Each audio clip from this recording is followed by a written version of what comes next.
I knew something was off the moment Jocelyn. Yes, that Jocelyn, the influencer niece of our new CEO, who once asked if Excel auto-fills itself like coffee, scheduled a performance review in May. 3 months after review season ended, I figured maybe it was a belated thank you in one of those overpriced keto muffins. Instead, I got blindsided. The door shut behind me like a vault, and there she was lounging in a faux leather chair, sipping neon goop from a glass straw like she'd discovered enlightenment. She didn't look up. We've decided to reallocate incentive funds to more visionary roles. You're not visionary enough, Diana. Let that settle. 10 years at Vorex Systems. I kept that place alive with all-nighters, broken printers, and coffee-stained budget sheets. I made finance crises disappear, covered for 2 failed acquisitions, 4 controller turnovers, and 1 VP's tequila-fueled breakdown in Scottsdale. But now, I'm not visionary enough because I don't write threads about emotional ROI on X. I blinked once, said, understood, and left before she saw the heat rising behind my ears. I hit the elevator so hard I thought I cracked the button. 20 minutes later, HR sent the denial. $17.500. Gone. No reason, just a line about strategy and value optimization. My loyalty was a spreadsheet error. I should have cried. I didn't. I went home, opened a flat beer, and stared at the busted mailbox outside my rental until the rust blurred into something red.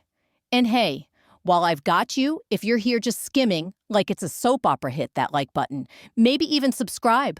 Only 3% of you do. And every click keeps me roasting these corporate clowns like Jocelyn. Because it wasn't about the money. It was about the insult. And I don't forget insults. I document them. I kept receipts. Because if there's one thing I've learned in over a decade of corporate survival, it's this: don't get mad, get leveraged. The next morning, I strolled into Vorex like nothing happened. I smiled at the security guard, dropped off donuts for the finance team, even asked legal how their new puppy was sleeping. Jocelyn thought she broke me. What she really did was fund her own unraveling. 3 days later, while reconciling vendor payments, I spotted something that smelled off. Not illegal, just fishy. Like tuna left in a Prius. Buried in a dusty subledger was an old label, Note 14C, Deferred Equipment Reimbursement. My stomach dropped. That name hadn't crossed my screen since 2020 when the company was duct taping finances during lockdown. It was a large expansion loan, but this entry wasn't tagged active. It looked abandoned, like someone buried it in corporate jargon and prayed no one noticed. But I noticed. I dug into our debt tracker. Note 14C had quietly changed hands twice in the past 6 months. The current holder, a distressed asset fund called Hale Ridge Holdings, known for circling dying companies like vultures. I'd heard the name. My brother's startup got wrecked by them when they called in a note mid-pivot. Brutal stuff. Suddenly, my blood went cold. Because the company hadn't made a single payment since Q2, which meant it was in technical default, which meant the loan was callable, and callable debt can be sold, which meant I could buy it. Outstanding balance about $1,600 including interest. The same amount as my denied bonus. I could cover the entire thing and still have money left for tacos and a notary. I leaned back, stared at the Vorex logo, and smiled. Then I made a call. Not to HR, not the CFO. To someone who sells bad paper to badder people. Is Note 14C still on the table? He laughed. You want it? I want it, I said. Personally, quietly, just like that the countdown began. Not to revenge, to reckoning. Because Jocelyn thought she denied me a bonus. What she really did was hand me the keys to her uncle's financial basement. Like most corporate sins, it began with a spreadsheet so dull it could sedate a jackrabbit. I was knee-deep in Q3 vendor reconciliations, matching invoices, POs, and expense codes, because our new junior controller had the accounting instincts of a sleep-deprived toddler. Somewhere between a $12,600 wire to CoreTrack partners and a $38 charge labeled Velocity Billing Uplift. My eyes landed on a weird entry. Note 14C, Deferred Equipment Reimbursement. It shouldn't have been there. That note was ancient. A ghost from the COVID scramble when we were emailing vendors IOUs written on leftover printer labels. I remembered that loan. I'd fought to keep it off our balance sheet. And now, there it was duct-taped into an active account like no one would notice. But I noticed. So I did what anyone with financial PTSD and back-end access does. I opened the vault, pulled treasury reports, debt journals, board slides, archived emails from our panic months. Every clue whispered the same thing internally written off. Buried, forgotten, no servicing, no payments, no one assigned to monitor it. A black hole with a barcode. Then I checked the public UCC filings. Note 14C had been sold. Twice. First to a sleepy regional bank in Nebraska, then flipped to a distressed asset fund in Delaware with a charming name, Stern Apex Holdings. The name hit me like a tax audit in February. They were the same sharks who'd gutted my brother's startup. Their logo, a hawk strangling a coin, subtle. And now I was staring at it pulse steady, because maybe leadership didn't know, or maybe they did. And that's when curiosity stopped being curiosity and started turning sharp, tilted, hardened. I wasn't looking at a harmless oversight anymore. I was staring at leverage. Suddenly, every smirk Jocelyn gave me, every comment about fresh energy or modernizing strategy felt like dry twigs piled beneath a pot of gasoline. Buying the debt. At first, it sounded absurd. I'm not BlackRock. I don't wear pinstripes or carry a leather briefcase with gold initials. But the longer I sat with it, the less insane it felt. Stern Apex doesn't care about value. They move volume. If Note 14C was still sitting in their portfolio after 2 sales, they were likely itching to offload it for pennies. I texted my brother, "How much did they sell your company's note?" For his reply came fast.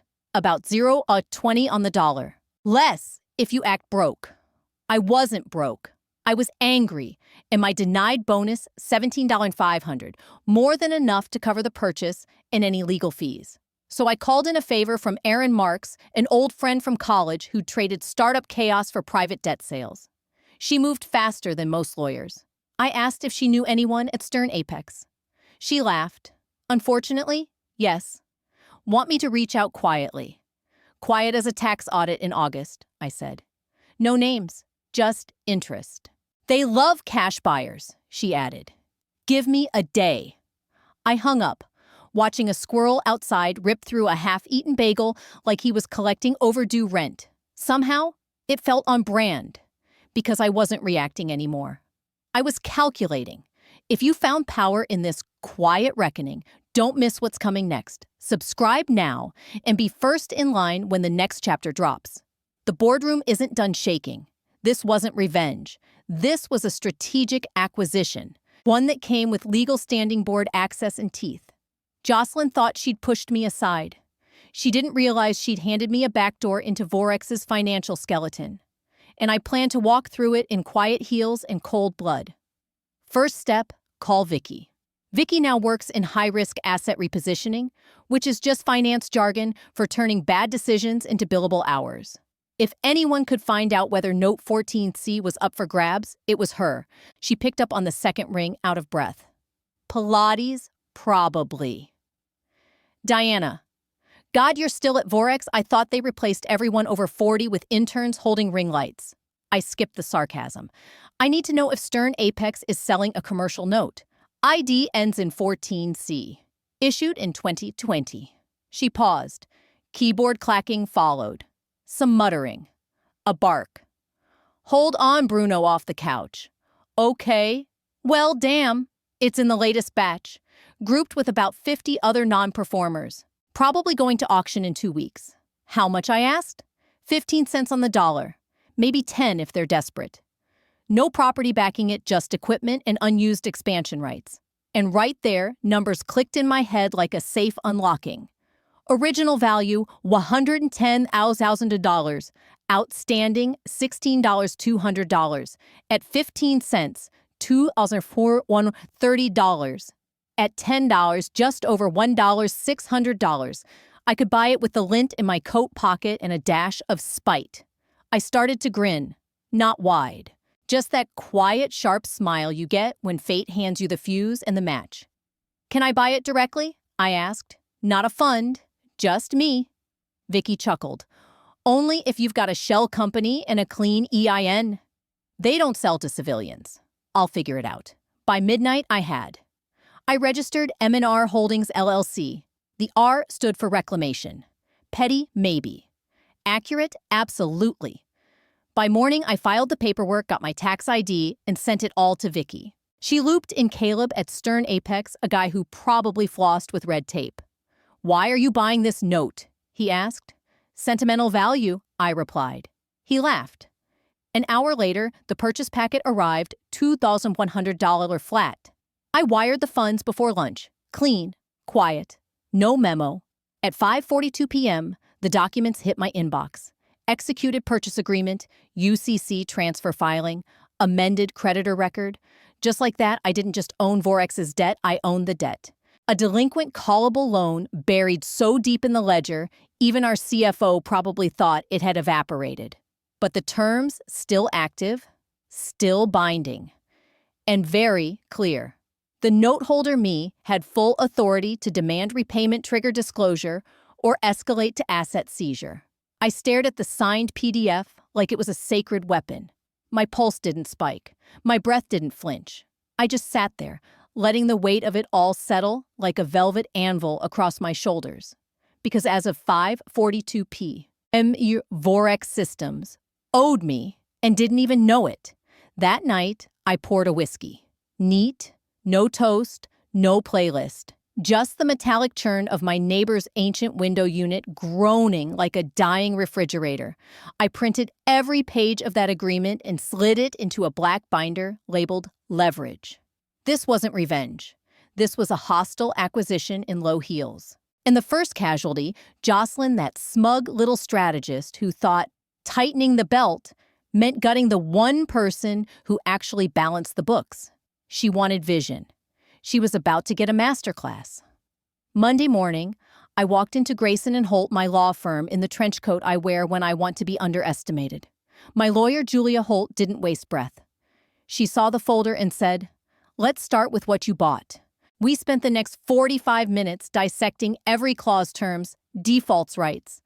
She flipped pages like a surgeon reads x-rays. Then she looked up and said 6 words that detonated something you can force a creditor review. I blinked. "A formal board level one." She nodded. "If the debt's uncured, you can demand financial transparency or escalate." I whispered the word transparency, because that right there was the fracture line. And Jocelyn, she'd buried more than just a bonus. It was a threat, the kind that walks in with binders instead of bombs and still leaves the carpet smoking. I left Julia Holt's office with a stapled stack of legal templates and a slow, controlled fire in my chest. On the train ride home, I started building a checklist, not just legal grounds evidence. If I was going to pull the trigger, it needed to be surgical. Step 1, budget memos. Jocelyn was sloppy. Loved to copy-paste from last quarter's reports and fluff the rest with words like brand resonance and capital elasticity. I translated the buzzwords into real numbers and flagged 3 cases where she diverted funds from essential maintenance to something she labeled immersive brand evolution. Turns out that meant her boyfriend's LLC. He ran TikTok campaigns with mood lighting and dogs in hoodies. Step 2, internal comms. She'd sent out a bubbly, all-hands email about financial resilience. I saved it, especially the one where she praised the team for enduring a lean quarter, right before greenlighting a directors-only retreat in Sedona. There were photos. Her boyfriend, of course. His name was Chase, led a vision board session beside a hot tub full of acai smoothies. Step 3, omitted liabilities. Q2's summary claimed all obligations were reconciled. That was a lie. I was the obligation now, and I hadn't seen a dime. So I printed everything. Emails, decks, board slides. 3 reams of paper and 1 dying brother printer. Later, I had color-coded binders, red for financials, blue for communications, green for Jocelyn's little circus. I filed them under Q4 meeting prep. No one asked questions. Most were too dazed from Jocelyn's buzzword marathons, like when she made them define return on culture. Then came her memo. Hit inboxes. Friday, like a champagne fart at a funeral. Subject, a year of discipline. I nearly choked on my salad. The closing image, a mountain climber high-fiving a goat. That did it. I printed the email and slid it into the red binder. Jocelyn had no idea what she was building, what quiet legal fuse she was feeding with every smug, chirpy sentence. She thought she was the architect of austerity. She didn't know she'd handed me the detonator, and I was already counting down. The message came on a Wednesday, through Slack, like a whispered secret smeared in corporate lip gloss. Check footnote 47 in the Q310Q. You didn't get it from me? No greeting, no signature, just that line from Harold T., an old compliance colleague. The kind of guy who irons his collars and treats footnotes like holy text. I hadn't heard from him in over a year. Last I knew, he'd survived the Jocelyn regime by perfecting the art of staying visible without ever saying anything. If Harold was whispering, something was about to boil over. I pulled the Q310Q from the archive. Vorex's quarterly board packet, 97 pages of PowerPoint lipstick and legal Vaseline. The kind of document that makes regulators squint and nod. I skimmed past cultural return metrics and diversity resilience KPIs until I hit it. Footnote 47. Liabilities. Legacy credit facilities. Certain historical instruments remain nominally active but non-material. These include a deferred reimbursement note issued Q2 FY2C20 note 14C, currently under third-party review. Risk impact negligible. Reconciliation not prioritized due to internal strategic alignment. I read it 3 times. Translation. They knew. Jocelyn knew. Legal knew. Someone had buried the debt in a sentence so slippery it could slide past auditors unnoticed. Not a lie, just misdirection. The corporate equivalent of a cheating spouse, thanking their partner for understanding emotional needs. They called it non-material. Tucked it into a footnote no sane board member would ever read, which meant the board probably didn't know. But I did. This wasn't about a bonus anymore. This was fraud gift wrapped in my own PowerPoint slides. If they wanted silence, they should have paid for it. I opened a fresh Word doc, entitled it Creditor Demand for Disclosure, Notice of Material Default. 5 paragraphs. No fluff. Just enough legal tone to sound surgical. Just enough teeth to make it bleed. I cited the loan, note 14C by name and number. Cited its delinquency. Cited my standing as the legal primary creditor. And most importantly, I cited the clause buried in the original contract allowing me to trigger an immediate board-level review if the note remained unpaid past a certain window. I attached the UCC1 transfer receipt, attached the debt purchase agreement, signed it plainly, Diana K. Wells M&R Holdings LLC. No job title, no company badge, just leverage. Before I sent it, I printed 3 copies. One for Julia, my lawyer, one for the binder labeled leverage. And one I folded clean and tucked into the sleeve of my wool coat like a revolver at a poker table. Then I hit send. Addressed it to Vorex's board secretary. Time-stamped. Read receipted. Exactly.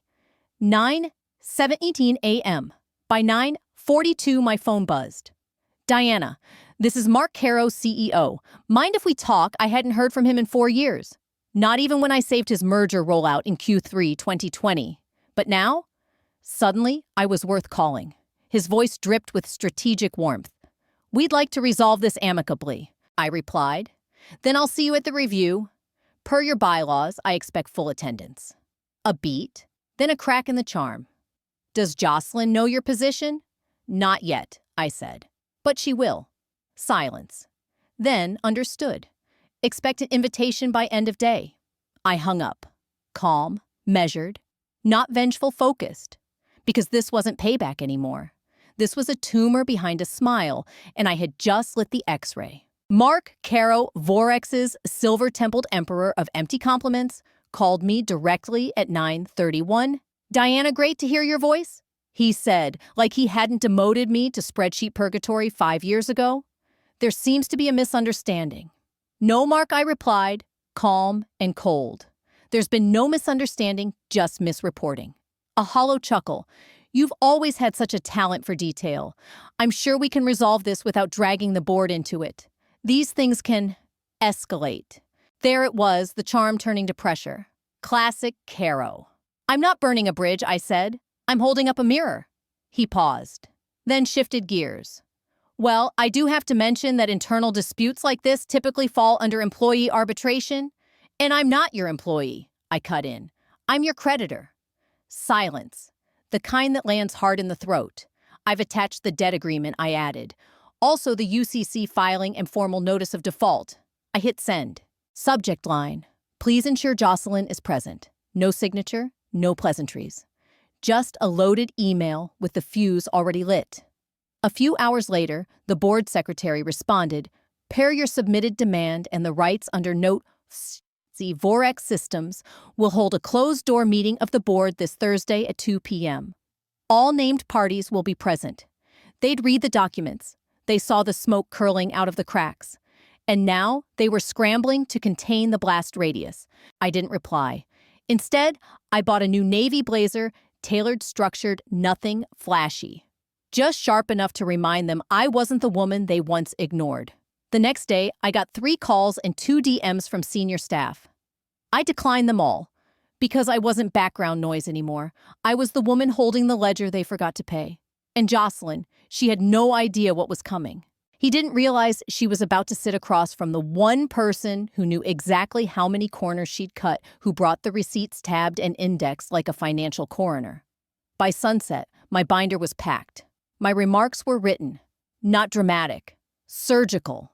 Because this wasn't revenge. This was a hostile audit in heels. And the only thing left to negotiate was the temperature of their own embarrassment. The 31st floor conference room smelled like stale ambition and recycled air. The walls were lined with framed values no one followed, and the coffee machine sputtered like it resented being part of the performance. I arrived at 1:57 p.m., sharp, navy blazer, low heels, a leather folio tucked under my arm like a scalpel. Not flashy, not loud, just prepared. The receptionist blinked. Half, I didn't know you still worked here. Half, why do you look like you're here to foreclose the building? Jocelyn was already seated chewing gum and scrolling through her phone like this was a spa appointment, not a reckoning. She wore one of those expensive shapeless power blouses that influencers swear by, like a silk parachute in mourning. She didn't even glance up. Mark Caro, the CEO, stood as I entered. Reflex, not respect. His smile looked pre-installed. Diana, he said, voice thin. Thanks for joining us. I returned the smile razor clean. Happy to help. The board members shifted like they felt a draft. A few I recognized from back when they thought blockchain meant I managed printers. They looked at me now like a ghost with subpoena power. Mark opened with the usual fluff shared vision miscommunication. Jocelyn stifled a yawn. The CFO slid a printed agenda toward me. I didn't touch it. Instead, I opened my folio, pulled out one document, and slid it across the table. The debt your company failed to disclose for 6 quarters. Jocelyn blinked. Sorry. What I looked her in the eye. Note 14C, deferred equipment loan. Issued April 2020. Sold, transferred, defaulted. Purchased. By me, I said. Mark Caro cleared his throat. Diana, surely this isn't legal. I nodded toward the general counsel. He can confirm the validity of the purchase. Then I leaned forward, voice clear. Per the original loan agreement, the note holder me has 2 paths. I can call the debt due immediately, triggering a forced liquidation. A ripple moved across the room, subtle but unmistakable. Or I continued, I can initiate a full audit of all financial decisions made under the assumption that this debt was non-material. That includes misallocated funds, shell vendor contracts, and omissions in board disclosures. Jocelyn froze. Her lips parted slightly, like she wanted to speak but couldn't figure out which lie to land on first. If you'd like, I said calmly, I can start with the April memo where budget was shifted from infrastructure maintenance to a branding initiative despite warnings of system risk. I tilted my head. Or perhaps the Q2 vendor agreement with Momentum Culture, the agency registered under Jocelyn's romantic partner. Jocelyn bolted upright. There's no. I have the filings, I said flatly. Would you like copies? No, came a voice from across the table. Miriam, the only board member who ever responded to my emails back in the day. Her gaze cut through Jocelyn like frost. Mark leaned in voice on the edge of begging. Diana, what exactly are you proposing? Simple, I said. You pay the balance. Triple, clean settlement. A few gasps. One board member scribbled so hard his pen nearly snapped. Or I continued, you accept liability for willful non-disclosure, initiate a forensic audit of Jocelyn's department, and share the results with your investors. The silence that followed was glass. Mark folded his hands. We'll need to discuss. Take your time, I said softly. But you're 214 days delinquent. Interest accrues daily. I returned to my seat calm and smiling. The reckoning had begun, and I didn't have to raise my voice to burn the place down. She didn't raise her voice, didn't even look up. Just opened a folder, adjusted her bifocals, and said I'd like to revisit Jocelyn's discretionary allocations under the brand realignment initiative. Jocelyn sat straighter. That was board approved. You no longer have speaking rights in this session, Miriam said calmly. The room exhaled. Quiet, like a held breath finally released. Jocelyn's jaw slackened. She leaned back, arms crossed, trying to look composed, but her face cracked under the strain of forced indifference. Miriam continued, her voice steady, reading like she was presenting charges in court. $42,700 for engagement strategy workshops. $19,200 for experiential brand immersion. $6,100 for executive alignment content. She paused. All paid to a consultancy named KLM Insight Ventures. KLM, Jocelyn's initials. And her boyfriend, Chase Wilkins Miriam, filed the incorporation paperwork. California P.O. Box, no office, no employees. Website built on Squarespace with a looping drone shot of palm trees. A few board members shifted uncomfortably. Mark looked like he wanted to dissolve into the carpet. He placed both palms on the table. Let's not turn this into a circus. I suggest we move to a closed-door resolution. I cleared my throat. No. Every head turned toward me. I let the word breathe. Cold and clean. This is not internal. This is financial misrepresentation linked to active default. You don't get to sanitize that behind a conference room door. Mark opened his mouth, then closed it. Jocelyn tried again. This is a witch hunt she's twisting. You are not recognized to speak, Jenkins said flatly. Not until the audit concludes. Jocelyn's cheeks flushed a patchwork of privilege and disbelief. She scanned the room, but no one met her eyes. Even Mark had looked away. They'd cut her loose. That's how it ends. Not with fireworks, but with silence. With power walking away. Miriam slid the documents toward the company secretary. Enter into record, third-party audit, full scope. Mark rubbed his forehead. We'll need a PR strategy. If this leaks... I leaned in just enough for him to feel it. You should have thought of that before letting her turn a corporate loan into her personal piggy bank. Jocelyn sat perfectly still now. Not defiant, not angry, just hollow. She knew. The board's counsel finally spoke. There's precedent here. Jenkins nodded. Immediate resignation would reduce reputational risk. Effective today, he added. Mark exhaled all resistance, draining from his frame. So moved. It was done. No applause, no yelling. Just the quiet finality of a name being erased from a building that no longer wanted it. Jocelyn rose slowly, holding tight to whatever illusion of grace she had left. Her chair didn't scrape. Her heels didn't click. Even her fury had gone silent. She didn't look at me, but I felt it, like someone who recognizes the blade by the cut it left behind. She walked out past portraits of former executives who once believed power was permanent, but today, the hierarchy cracked. And I hadn't shouted. I hadn't schemed. I'd simply documented. The silence after Jenkins spoke was thick air, heavy with realization. I let them sit in it. Then softly, "There's one more item." I placed a single page on the table. "I'm willing to sell Note 14C back. Triple value, clean transfer, no litigation if Jocelyn's resignation is final, immediate, and permanent." Miriam nodded. "That's acceptable." Jenkins followed. Then two more. It passed like a whisper in a chapel. Jocelyn didn't nod. She just left shoulders, stiff grip, white-knuckled. Mark glanced at me. "Transfer arrangements start tomorrow." Satisfactory? I smiled. Slightly? Perfectly.